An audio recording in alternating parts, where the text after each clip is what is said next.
Associate Professor, Faculty of Science and Marine Environment, University Malaysia, Terengganu.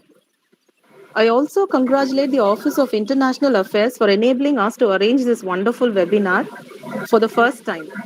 I appreciate the events team led by Dr. Nalini and supported very well by Ms. Rama and Mr. Jayarajan. Most of all, I would like to thank my dear student coordinators, especially Mr. Arafat, Deepak, and Kirti Vasan, who have always been our very big support in conducting events successfully.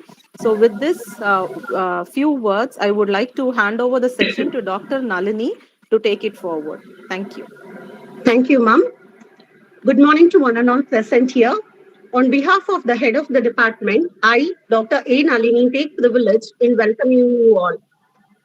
The Department of EEE was started in the year 1993, offering a BE program in Electrical and Electronics Engineering approved by AICTE, accredited by NBA in the year 2002, and elevated to the status of deemed university in 2003.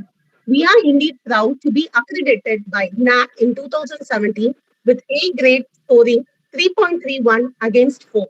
At this juncture, I would like to bring to wide light that the EEE department is accredited by NBA up to 2020. We are ISO certified department for procedural functioning. The department has a clear vision to render services continuously to meet the requirement of the changing world in electrical engineering industry by educating the students for the global competition in line with the institution's mission. The department is blessed with a team of smart working faculty, committed students, and 12 state-of-art laboratories. The curriculum and syllabi is one of the best and much appreciated by many industrial experts, which covers subjects like smart grid technology, microgrid in modern distribution system, material science and aviation, grid modernization, IoT applied to electrical engineering, electrical storage technology, etc., to name a few.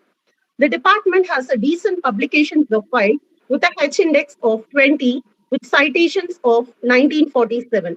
A very important achievement of the EEE department was conducting a certificate course on industrial electronics and instrumentation, which is an IEEC training program sponsored by Ministry of External Affairs, Government of India.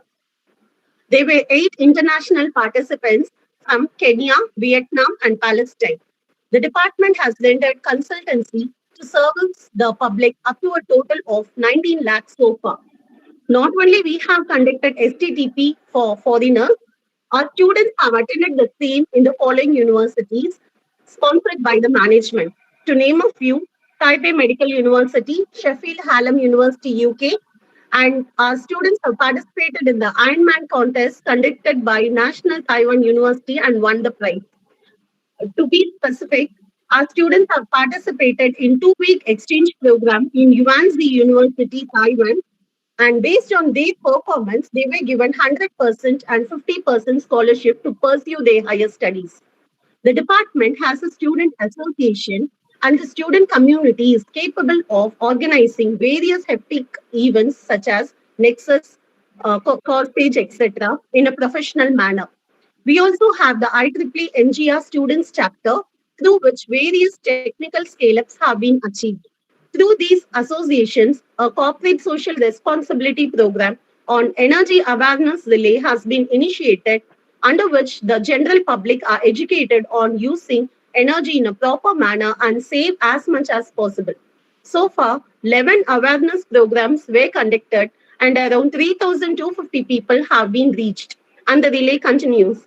Apart from this, ISR on water saving and greening the planet are initiated through the Park Club, which is by the student, for the student, and of the student. Apart from this, our students are a vibrant part of the ECEL, Newgen IEDC, MSME, etc. Through Newgen IEDC, 3 students' projects are incubated and 1 has received the startup Nidhi from DST to a range of 10 lakhs. In total, the EEE department is one of the best in the Dr.M.G.R. Educational and Research Institute and also has global recognition through our excellent alumni who are placed across the world in reputed MNCs like ABB, Siemens, Gamesa, State Electricity Board, Jindal Steel, Bell, Adani, etc. With this brief note, On the behalf of the management, staff, and students of Dr.M.G.R. Educational and Research Institute, I extend a very grateful welcome to our Honorable Speaker, Dr. Lee Onju, Associate Professor, Faculty of Science and Marine Environment, University of Malaysia, Terengganu, who accepted our invitation to discuss about the research routes in nanocomposite to nanoporous fibers. I'm very happy to welcome the participants from various institutions, research scholars, our own faculty members, and dear students. Welcome you all.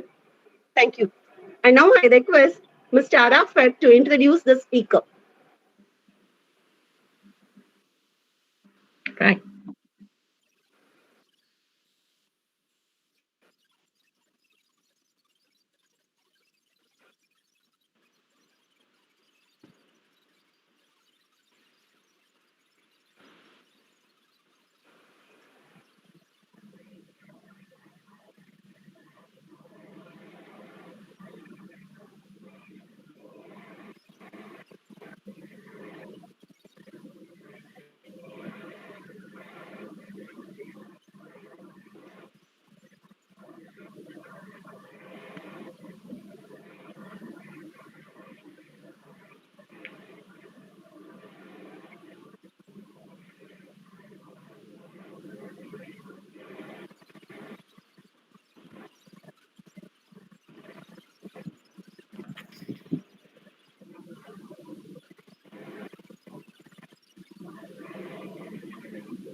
All right.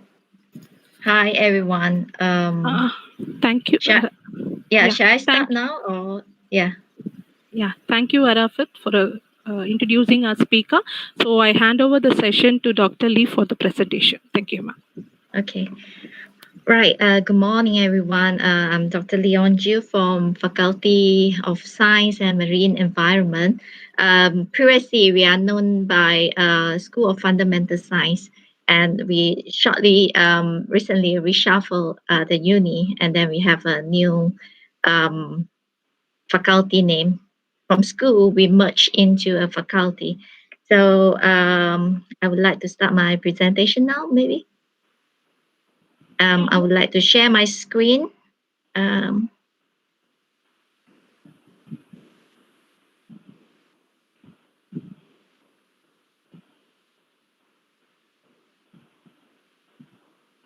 Okay, I need some feedback. Can you all see the PowerPoint screen now?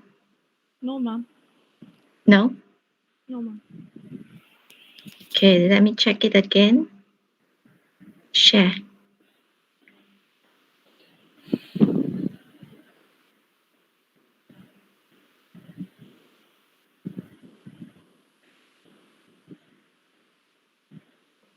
Are you seeing it?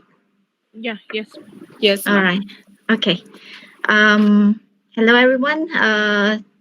I would like to start my presentation today. Is about research route from vertical aligned nanocomposite to nanoporous fibers. So um, maybe in your mind, you might think of something called multiferroid before. You have heard before what is multiferroid. So it's such a big topic during 2014, 2013. Okay, it's like a coupling between magnetic and ferroelectrics, and we want to control two of these properties at the same time.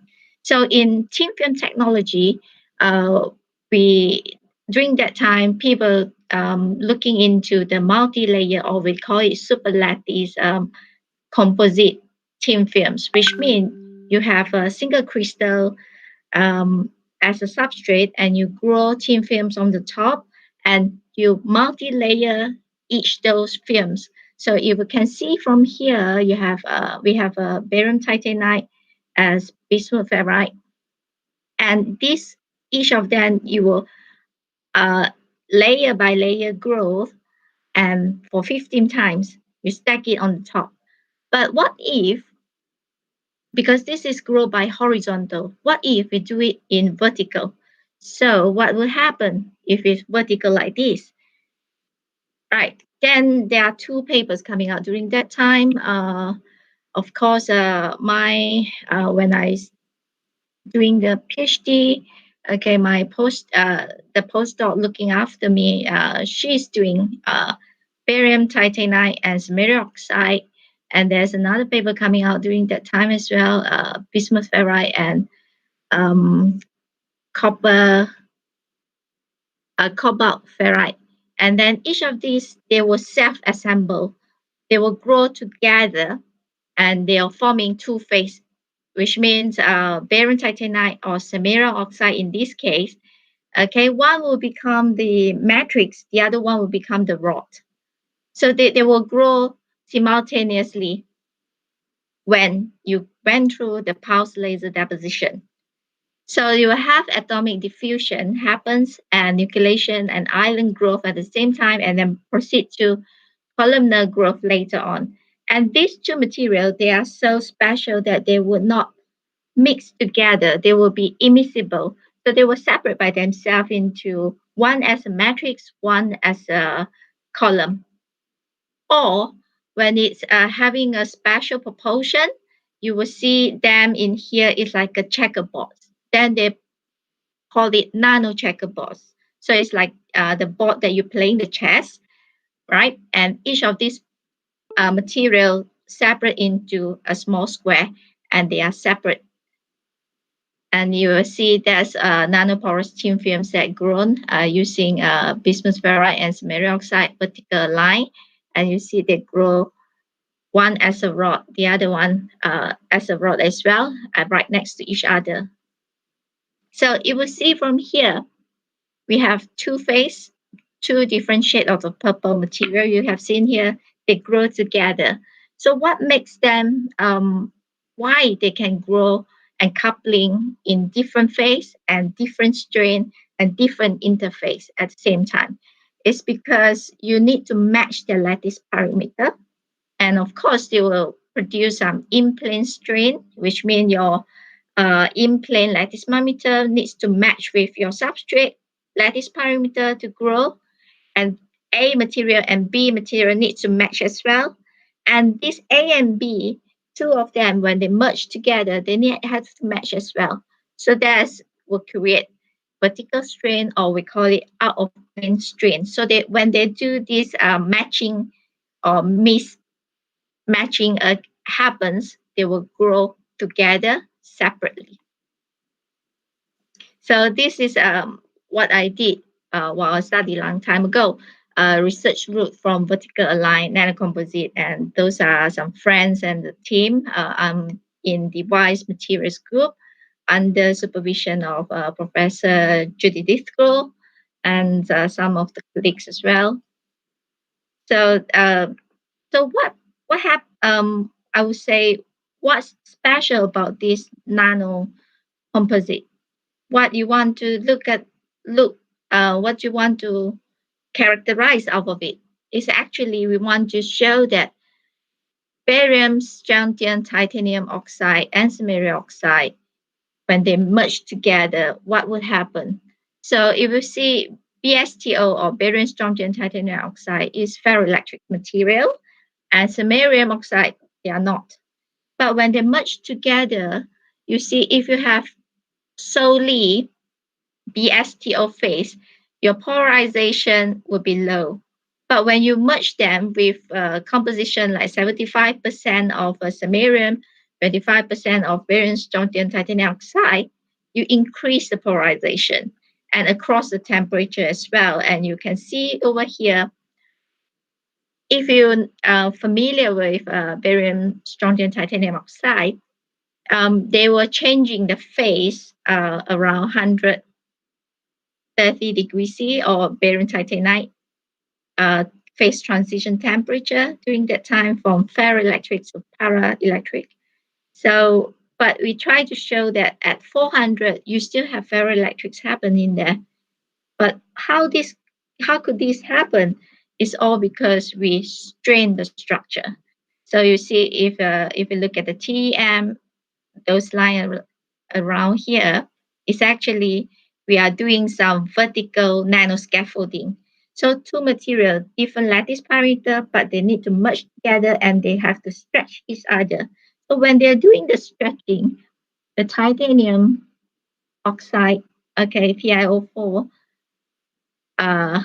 PiO, this is a titanium and the oxygen in barium titanite or barium strontium titanite. The titanium, that cage will be stretched. So when they stretch, they have more, I would say like more room for them to switch when you apply electric. So that's what would happen in vertical aligned nanocomposite. And of course, in APL materials later on, we publish to tell people if these two materials changing various titanite and samarium oxide, the proportion changing, what will happen, and then why they are forming in such a way. And you see from here, if you have a critical thickness less than 10 nanometers, your film tends to relax. The lattice parameter no longer stretch together. But we managed to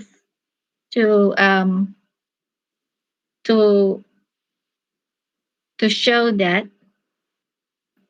the samarium oxide pillar and BSTO matrix, they're helping each other, they stretch each other, and then they can enhance some functionality. So despite of interesting nanostructure, what would you want to see out of it? Of course, we'll look for enhanced functionality. And if this functionality can join together, if you have phase one different functionality and phase two different functionality, when they join together, we hope to see more functionality out of it.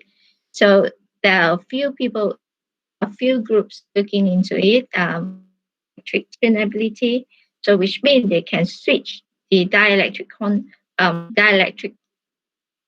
property of the material, and then they can electric field, or they showing the magnetism, and can use the magnetism to control the ferroelectric, using dielectric to control the ferromagnetic, and another would be magnetoresistance, ionic conductivity, and as well as the response. So in 2018, Abhijit used films from strong titanium oxide and samarium oxide, and you see composite straight column on top of STO substrate, and we the permittivity or dielectric constant managed to switch and showing high tunability. And of course, the Curie temperature of strontium titanium oxide can be increase more than 300 degrees C. If you know that the TC for the Curie temperature for STO is less than 100 Kelvin. So using we use samarium oxide, which is a stiff material, and the lattice mismatch between STO and samarium oxide to really stretch the structure, to modify the structure so that we can have tunability in permittivity. Okay, when you have a switching from 0 to minus, minus to positive, your relative permittivity change. And of course, at the same time, you control the loss as low as 0.01. And of course, here is shown by Umi-Choi about the magnetism. So they dope samarium in bismuth manganese, and then it's shown that if you dope it, you manage to increase the ferroelectric transition temperature to 140. And of course, if you look at the structure, they're also immiscible into 2, right? And you see the square nanocolumns grow out of it. And of course, this is another Umi-Choi paper. It's a newly paper. It's on samarium manganese oxide. You see the nanostructure here is no longer square and nice column, but they are kind of like mixing into each other. But what's so special about it is they managed to have a room temperature ferroelectrics, which is impossible previously. And then they managed to increase the magnetism 3 times, although the magnetism still happens at 10 Kelvin. And the polarization, they are shown. And of course, what we concern would be how the film grow. And would the film grow up to certain thickness only? And if it grow thicker, what would happen? And of course, it's shown that if it grow thicker, the structure still progress, but the lattice parameters start to change and the strain change at the same time. And of course, we want to utilize this kind of strain to get enhanced functionality property out of it. In this case, is they're having a room temperature ferroelectricity. And of course, Qingshi also doing the same thing on ETR stabilizing granite with cerium doped gadolinium oxide, and is for solid oxide fuel cell. And if you see here, if you have like normal thin films, okay, layer by layer or super lattice, and what would you have of your current density? You can't increase much, but if you do it vertically, yes, you can increase the current density and the power density at the same time. So it make it into a vertical ion transport channel, which means out of plane transport instead of horizontally transport fuel cell. And because oxide film is related so well with superconductivity, then it's also shown here. If you have a superconducting nanocomposite wire, and how do you do the voltage spinning? And you can do the voltage spinning with another secondary phase. Okay, in here is like 1% BZO, they put it in, and you will see the superconductivity JC can be pinned and is increased at the same time. And of course, for piezo response, this is our paper. It's about epitaxy, barium strontium titanium oxide based nanocomposite. It's the same. We are still using samarium oxide in it, and then how we make it into one as a nanorod, the other one as a matrix go around. So you see the immiscible happens in here in 2 colors. And we show that they are having a piezo response which means we can do multiple pooling spot by applying a different area, minus 10 volt and positive 10 volt, and laying on top to each other.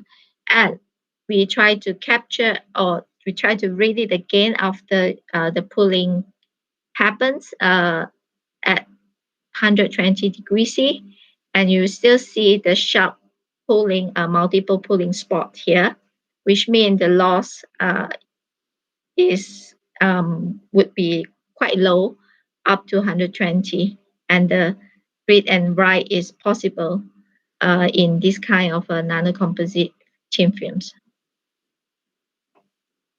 And of course, this all happen with physical vapor deposition, which means you need to have a pulse laser strike on a ready-made, or you sell homemade target, and then you will create a plume, and the plume transfer to do the coating on your substrate and put the thin films, and then they will self-assemble.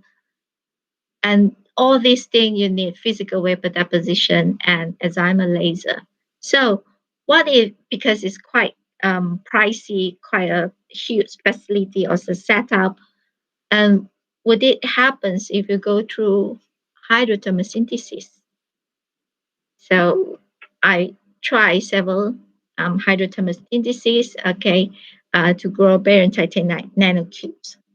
And it turned out to be, we play with the surfactants because we need to control the size of barium titanate.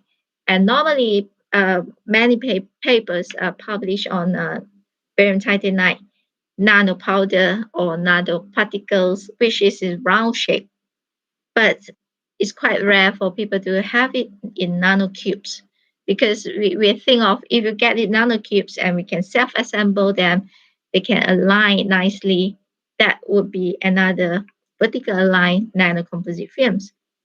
So when we went through the hydrothermal synthesis by varying the composition between terpentalalamide and oleic acid, and playing with, yes, from a random cube, we got it assembled partially, and at the end, we got the nanocube.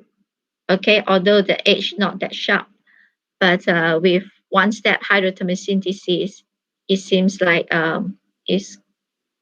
we can fabricate nanocomposite nanocubes, barium titanate nanocubes. And of course, every time when you have the nanocubes, it comes towards functionality, people will ask.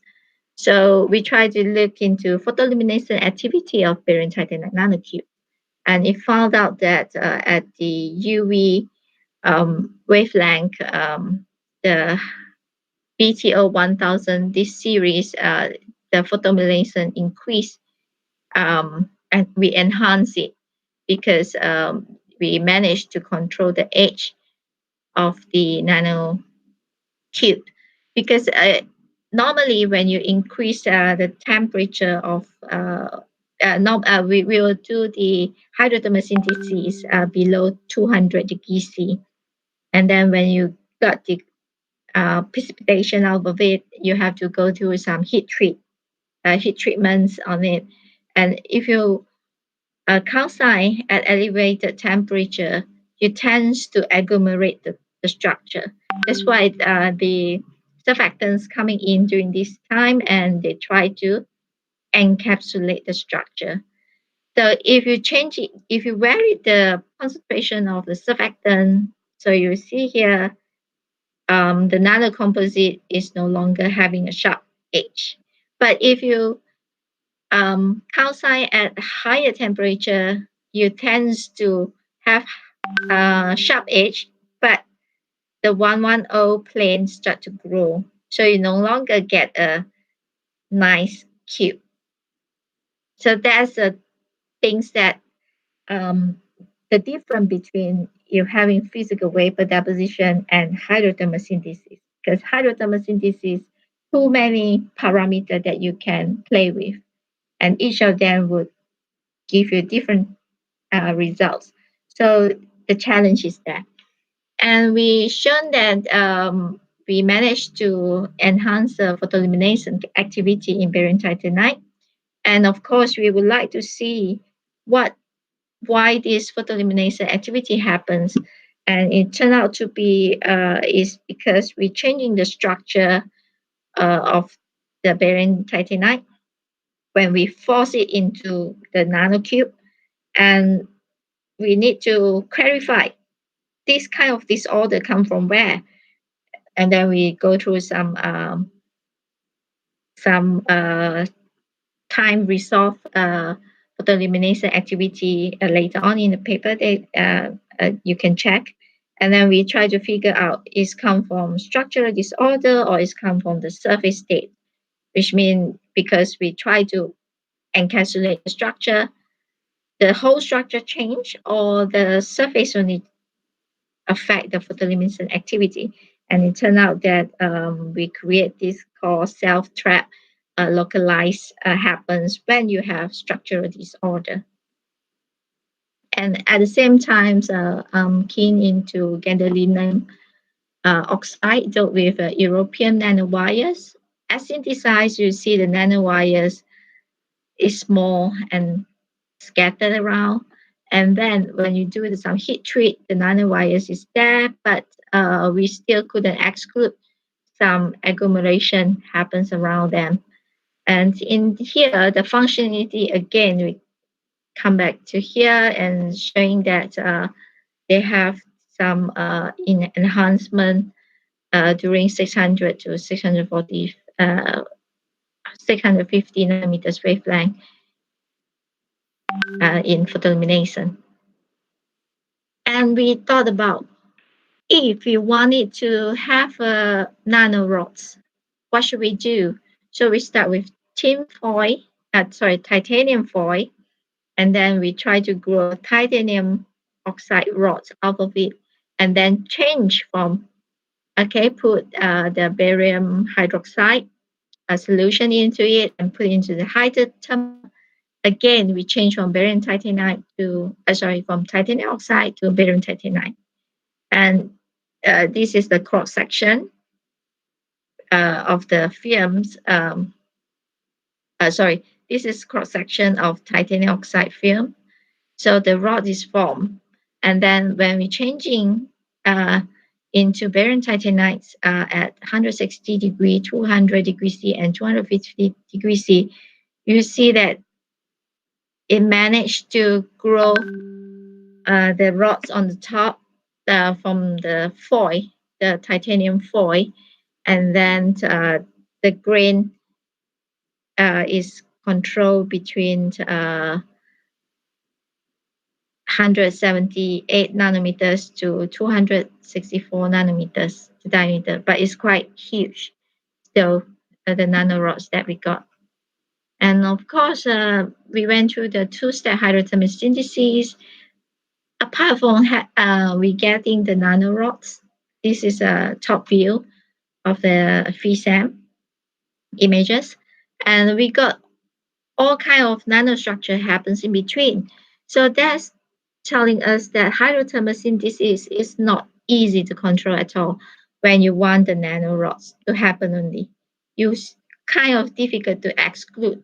You will have some other structure coming in and turn into like a broccoli and so on. So there's more things to look into hydrothermal synthesis, although it's feasible and it's quite cheap as compared to physical vapor deposition.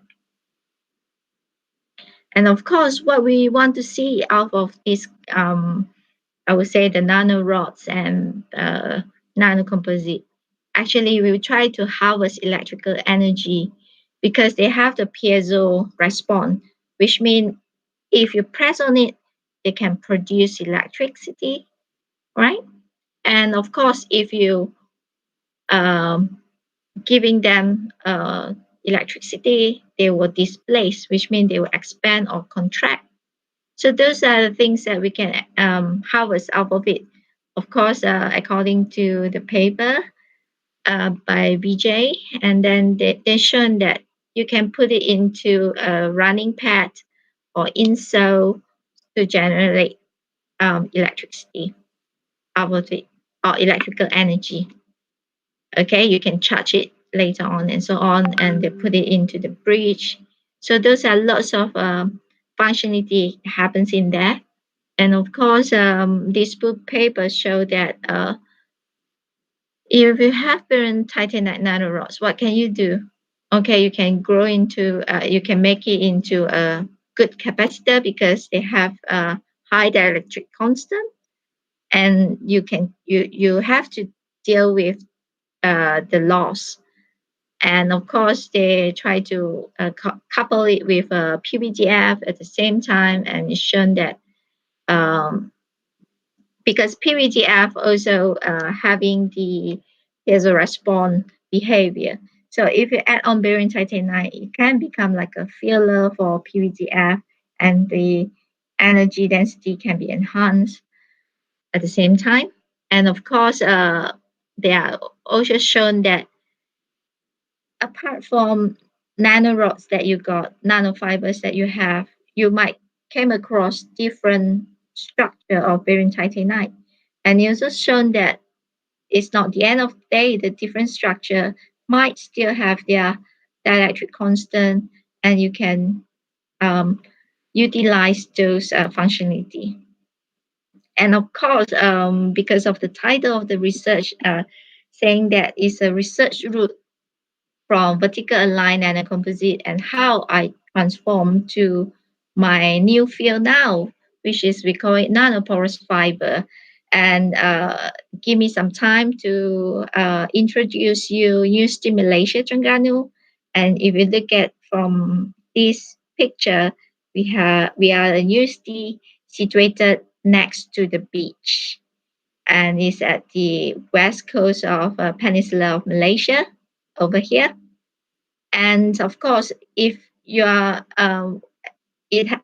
especially when we change from School of Fundamental Science to Faculty of Science and Marine Environment, um, so environment sustainable challenge come to us.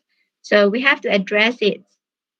So that makes me to rethink on my background, vertical line nanocomposite, and what can I do to tackle environmental sustainable challenge.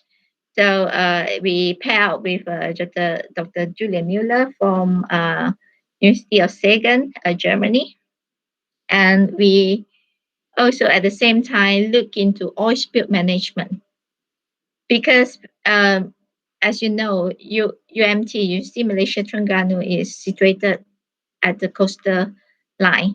So this is one of the severe problems, okay, faced by many coastal area country when you have transport and we said the harvesting the crude oil from the sea, from the earth and so on. Some mining happens, and you transport the crude oil.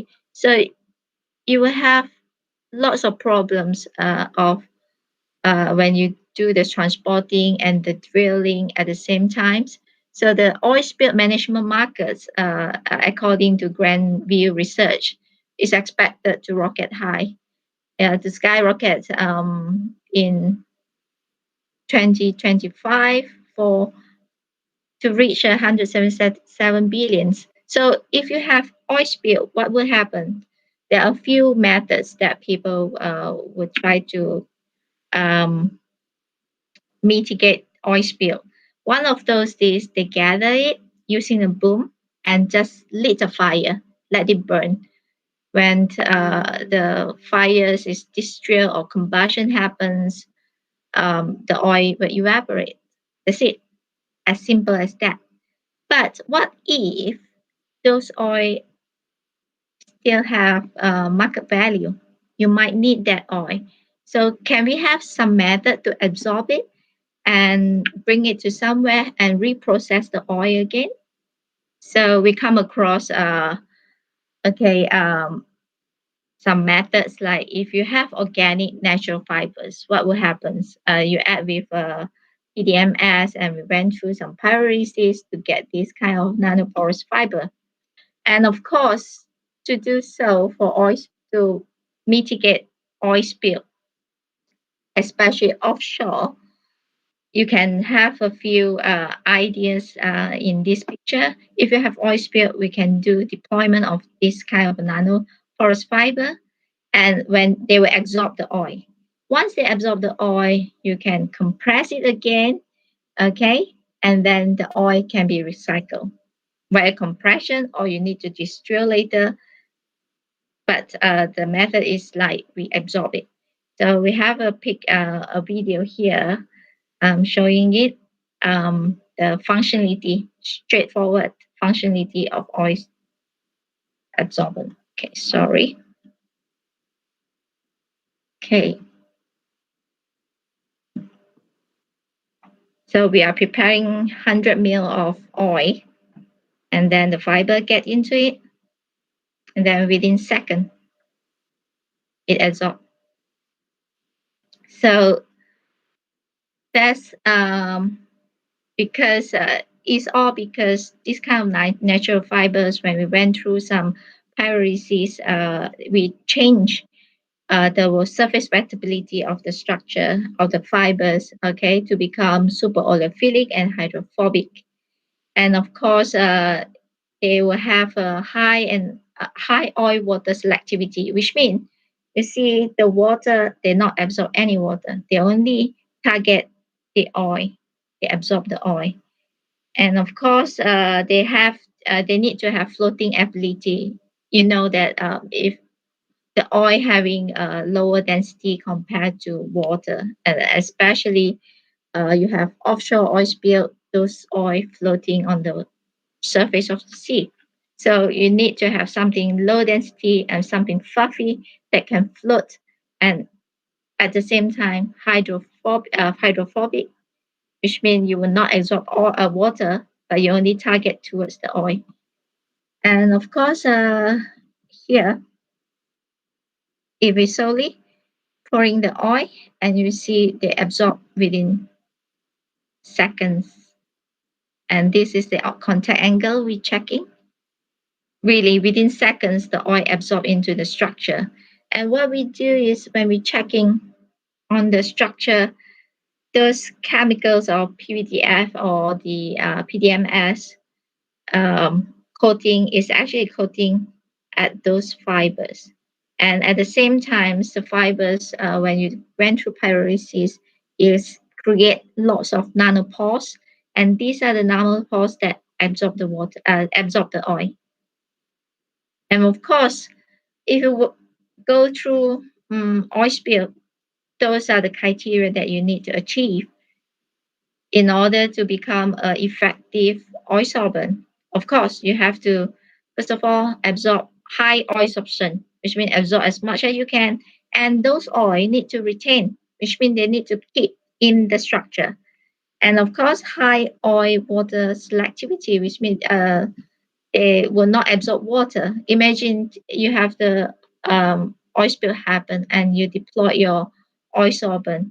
They absorb oil at the same time absorb the water. What will happen? They will sink into the sea and together with the oil in the structure. So there's no use. So you need to have high oil water selectivity, and of course float, and of course some typo here, and the oil is recyclable. So how to recycle? How to recycle them?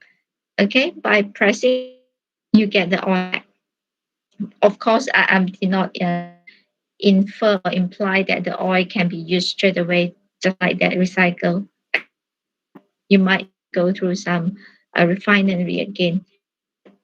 Imagine if you have a oil spill and your oil spill has been wasted in the sea, and you have something that you can collect it back. Why not? And because we those fiber from fiber, they are low cost, and it can be used for multiple use. Over here, we are showing that the fiber really hydrophobic. You will see air bubbles happens here, or you will see like a mirror surface here when you try to submerged into the water. And this is the interface between the water and the air or the fiber, and which means the water cannot penetrate into the structure. And of course, we need to check what's the maximum oil sorption capacity. So we show that the PDMS fiber engine oil, they can absorb 55.9 and corn oil 90.5 gram. As compared to this is a commercial polypropylene, they can absorb 15 gram only. And of course, if you make it into carbon nanotubes, okay, they can absorb higher, 80 to 140. But of course, the chemical involved to synthesize the carbon nanotubes is much more expensive compared to PDMS fibers. Right, I think almost time. I come to the last slide. I would like to thank Department of Electrical and Electronics Engineering from Dr.M.G.R. Educational and Research Institute, especially Dr. Shiba, Dr. Nalini, and Dr. Kausalya and the events team to help me went through the whole rehearsals and to organize this webinar. And of course, have to thank Dr. Ramesh Kumar Samtanan from UMT. He's the one linked me to Dr.M.G.R. Educational and Research Institute. And of course, I would like to thank the grant that I received to conduct all this research that I share just now.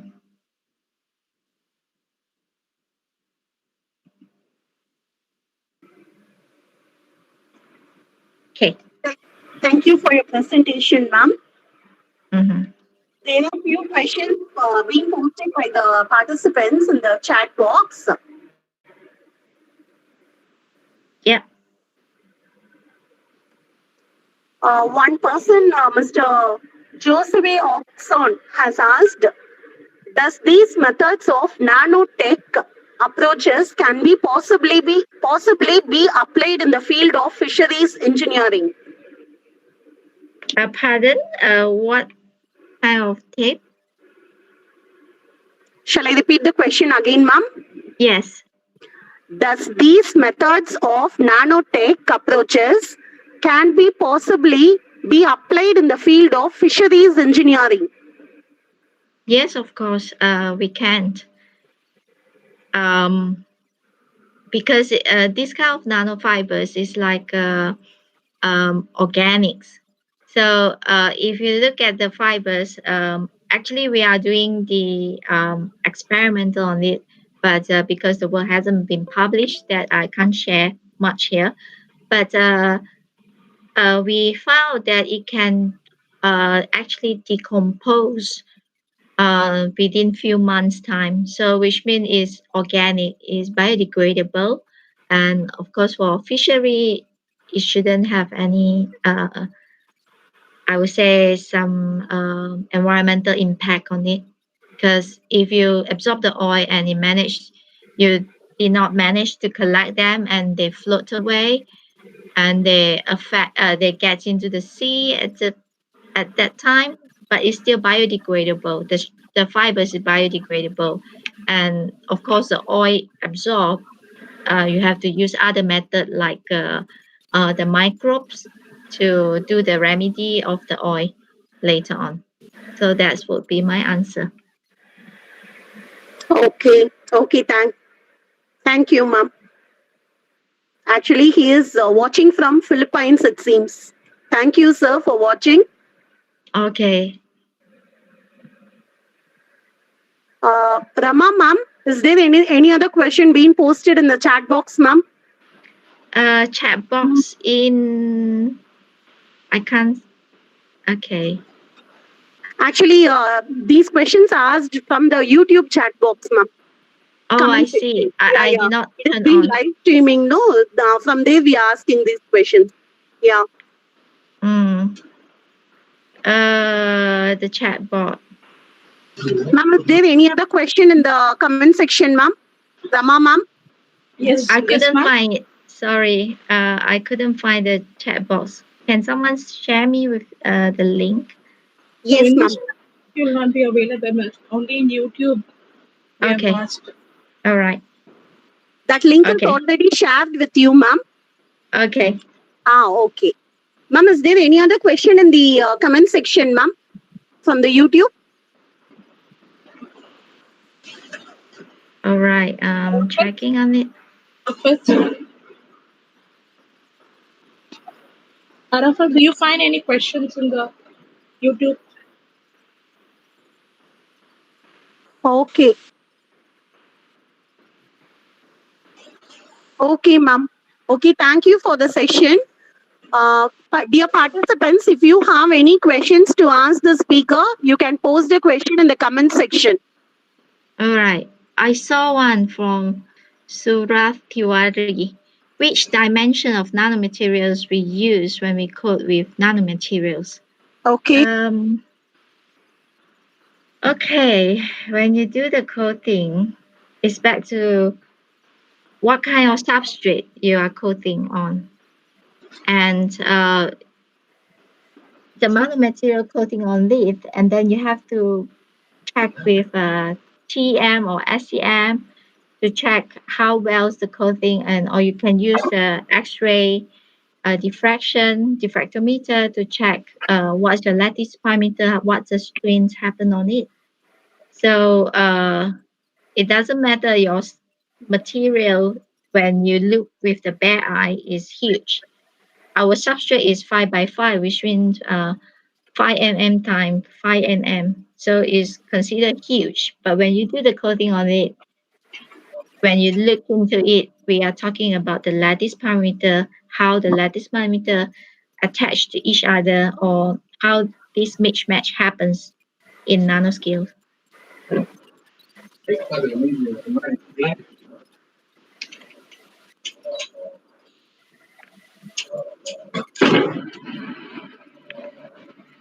Okay, ma'am.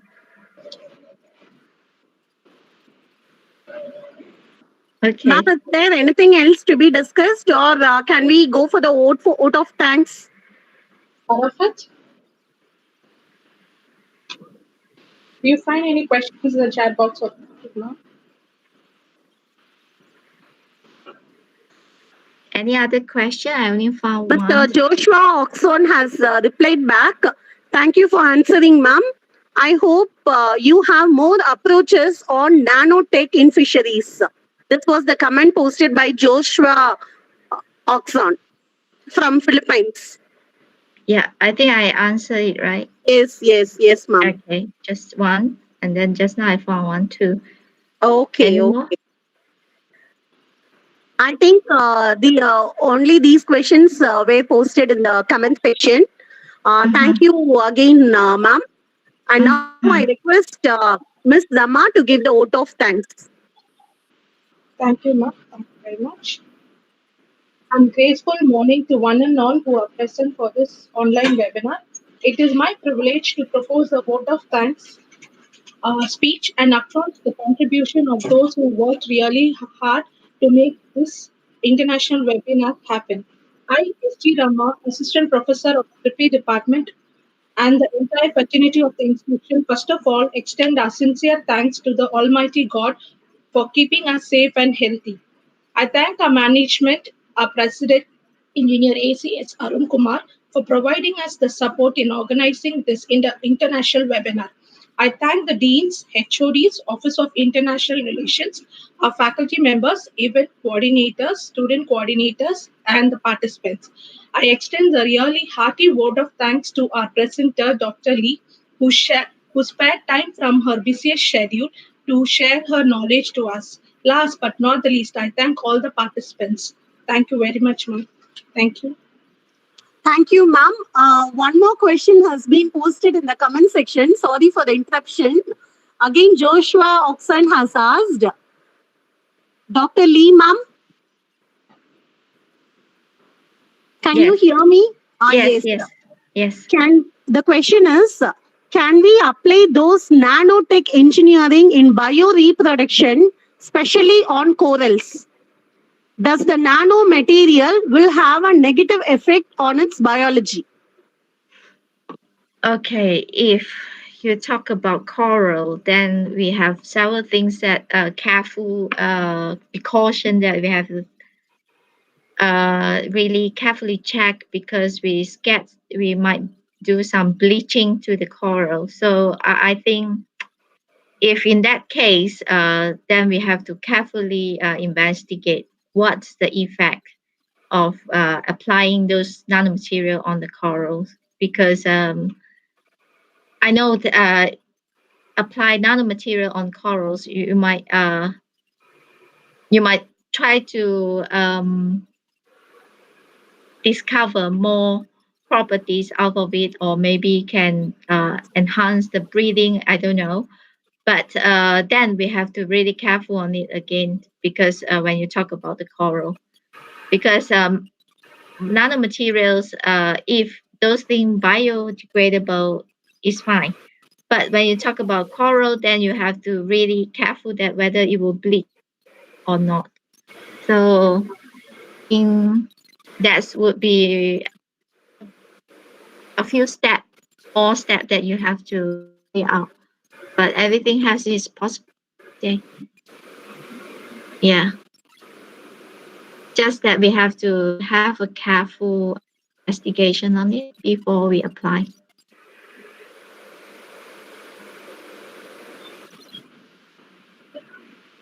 Okay. Okay, ma'am.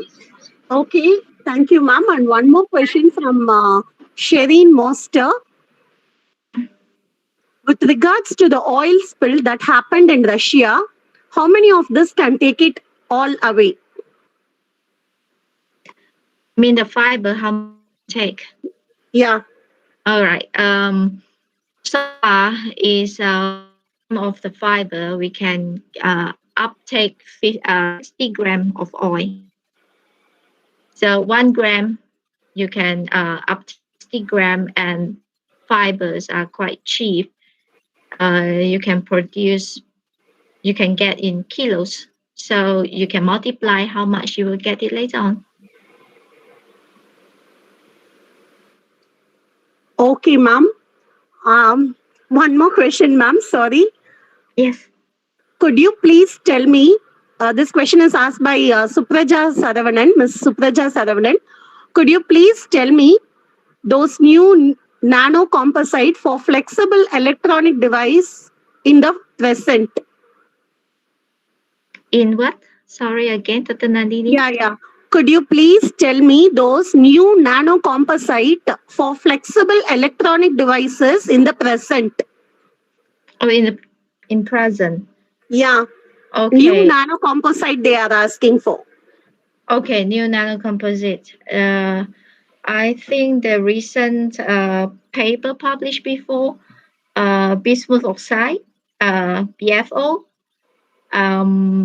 together with samarium oxide as well, is for flexible, and another one is they incorporate with PVDF. That would be the flexible that I know for the moment.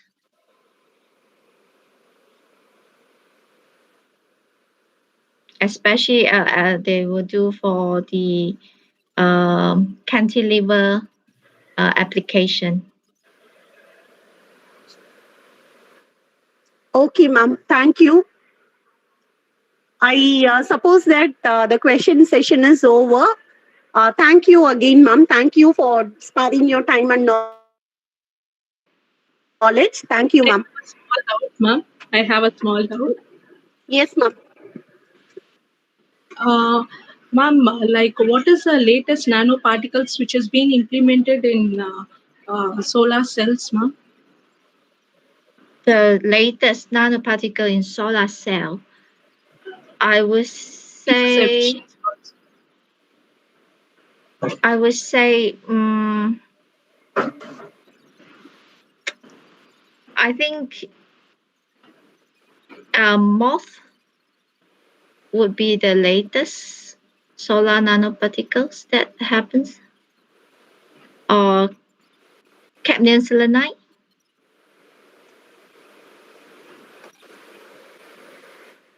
Okay. Okay, ma'am. Okay, ma'am. Thank you. Thank you for the hosting, ma'am. And Rama, ma'am, kindly post the feedback link in the comment section. Yes, ma'am. Yes, ma'am. Pardon? I just speak. Okay. Just now I saw it. Okay.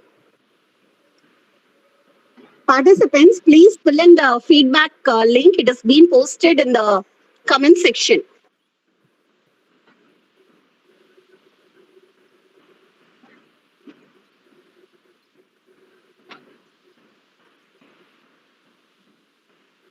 And we are indeed proud to have global participants. Participants are from Russia, Philippines, Malaysia. We are very proud to host this international webinar.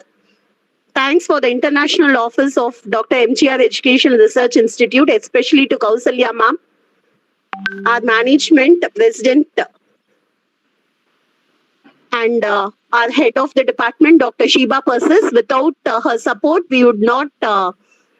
This would have not happened. Thank you. And again, I thank personally the event coordinators, Mr. Jayarajan and Ms. Rama, and also the student coordinators who hosted this program, Mr. Arafat, Mr. Deepak, Mr. Bijo, and if I have left any names, kindly excuse all the student coordinators. Thank you.